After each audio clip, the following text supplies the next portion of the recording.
Devara cinema second song పై సంచలనమైన కామెంట్లు చేశారు ప్రభాస్. మొత్తానికి డార్లింగ్ రొమాన్స్ ఇరగదీశావంటూ చెప్తున్నారు. సో ప్రభాస్ తనకు నచ్చిన వ్యక్తుల్ని అలా ప్రేమగా పిలుస్తారు. అలాగే ప్రభాస్ ఎన్టీఆర్ కూడా మంచి స్నేహితులు. దేవరా సెకండ్ సాంగ్ చూస్తుంటే అసలు మాటలు రావడం లేదు. బాహుబలిలో పచ్చబొట్టేసిన ఫీలింగ్ వస్తుంది అంటూ చెప్తున్నారు. ఎందుకంటే నిజంగా తమన్నా కూడా అలాంటి కాస్ట్యూమ్స్ లోనే ఉంటుంది. జాన్వీ కపూర్ నిజంగా దేవకని లాగా కనిపిస్తోంది. సో అందుకే ప్రభాస్ కూడా అదే ఒక సింగిల్ కామెంట్ తో అయితే తేల్చేశారు. మిర్చి సినిమాతో ప్రభాస్ ని ఒక స్టైలిష్ పర్ఫార్మర్ గా అయితే చూపించారు కొరటాల. అందుకే ఆయన అంటే కూడా అభిమానం. కొరటాల అలాగే ఎన్టీఆర్ కలిసి మ్యాజిక్ చేశారని, జాన్వీ కపూర్ నిజంగా ఎంతో అందంగా కనిపిస్తుందంటూ.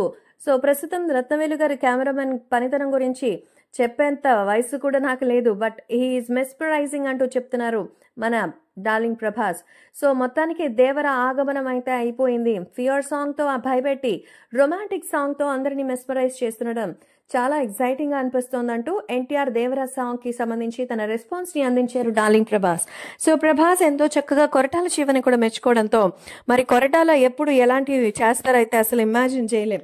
సో కొరటాల ఒక పవర్ఫుల్ గా చూపిస్తారు, అంతే రొమాంటిక్ గా చూపిస్తారు. దేవర సినిమా సాంగ్ కూడా అలాగే అనిపిస్తోంది. ఫస్ట్ సాంగ్ భయపెడితే సెకండ్ సాంగ్ మళ్ళీ కవ్విస్తోంది. సో చాలా చాలా బాగుంది అంటూ ప్రభాస్ తెలియజేయడంతో కొరటాల శివ కూడా డార్లింగ్ ప్రభాస్ కి కృతజ్ఞతలు తెలియజేశారు. ప్రస్తుతం దేవరా సాంగ్ పై ప్రభాస్ చేసిన కామెంట్స్ అభిమానుల్ని, ఎన్టీఆర్ ఫ్యాన్స్ ని కాదు డార్లింగ్ ఫ్యాన్స్ ని కూడా ఆకట్టుకుంది.